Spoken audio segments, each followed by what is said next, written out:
Hello again. This is Kelly. I'm going to see if Bonnie can... No, she can't. I was going to see if Bonnie could be a good girl and be quiet while I did this vlog, but she's going to go for the biscuits again.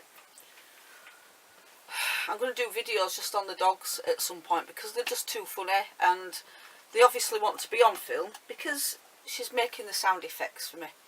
We're sat in the caravan in a caravan park surrounded by sheep.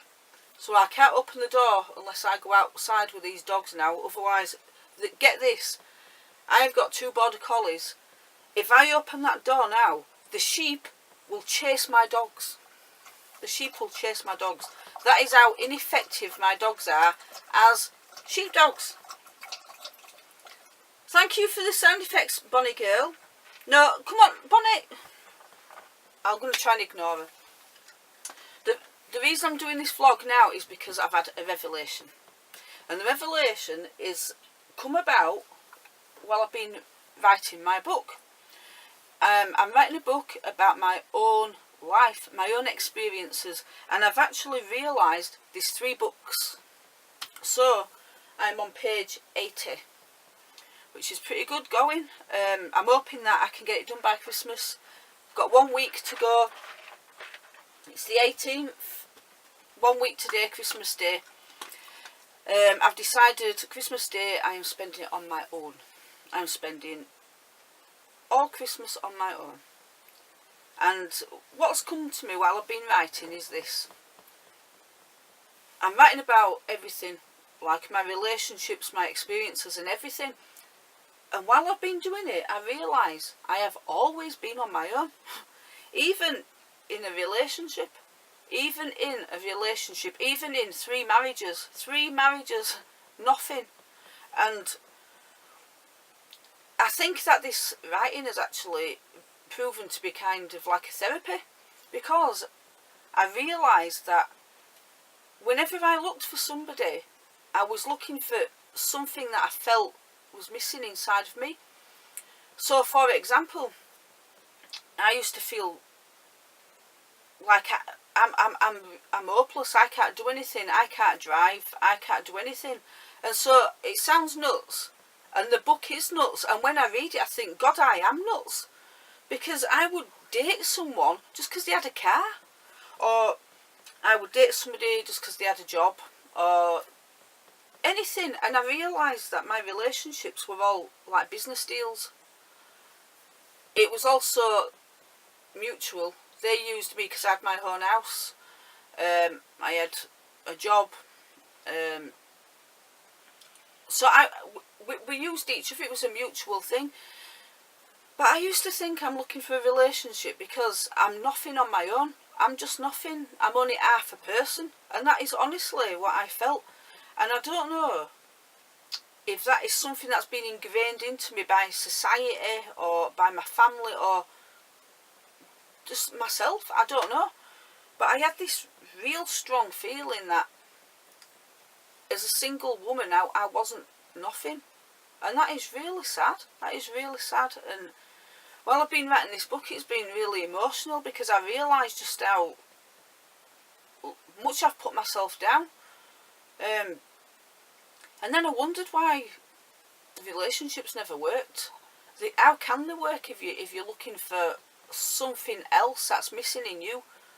And so, because my journey, like I say, is a spiritual one, I realise that what's been happening is I've been looking outside of myself all my life for the answers, and they're all in me. I am the other half of myself. I can be a full, whole person on my own. And that is a revelation. And it sounds daft to somebody who's already there. And you think, God, you're flipping well behind there, aren't you? But honestly, now I realise everything's for a reason as well. And I'm glad it happened as it did, because I wouldn't have had my children. If I'd have thought to myself back then, this person's not right for me. I need to work on myself before I have children. I need to get myself right. Well, I'd be in my late 40s and I'd be too old. So I have to say, don't be hard on yourself. You know, it's part of learning, and my children were meant to be here, and this was meant to happen, because that's how you learn and that's how you grow, and that's how life changes. You can't expect everything to just be handed to you on a plate and for it to always be perfect and always be right. If it was, what would you learn? If you always had what you wanted, what would you learn? So I have learnt that I have always been alone, because I've never been with someone I can share my entire self with. I've always had to hold something back or pretend to be something I'm not to please somebody else, and now I realise that I can just be me, and I think I'm quite feeling now that I can accept that I can be on my own for a long time, if not forever, because I always have, and I don't think it matters to me. I've been on my own 9 months, but the relationship that I was in wasn't what I wanted as well. It couldn't give me what I wanted, and I just felt like I was being shortchanged all the time, even though I was such a lovely guy. He didn't want to give everything, and I wanted it all, and so I've come to the conclusion that it's okay to be single, it's okay to be alone, it's okay. It doesn't mean there's something wrong with you. If anything, it's a strength, because all the things I used to fear, I used to be so scared of the dark because of all my paranormal things that have happened, and I was so scared of the dark, and now I'm in a place on my own, and there's nobody around me at all, and at night it is pitch dark, and I'm not scared anymore. I'm not scared. I learned to drive. When I said I went with somebody just because they could drive, I learned to drive when I was 43, I think I was, 43. But I did it eventually, and all the things that I was afraid of, I've started to face it all and just do it anyway, and I've become a lot braver than I was, and a lot more, I think she's growling at the sheep. I've become more self-confident. But anyway, yeah, I just wanted to say that it is okay to be alone. There's nothing wrong with you. It's good to work on yourself and know what it is that you have got to offer, and what it is you was trying to get out of being with somebody before, because quite often it's a selfish thing. Not always, but quite often it is, because you're looking for somebody to either fix you or make you feel better about yourself, or for somebody to come along and confirm that you're great or you're not, or whatever you think you are. And I used to need my confidence to come from another person, and I don't need it anymore.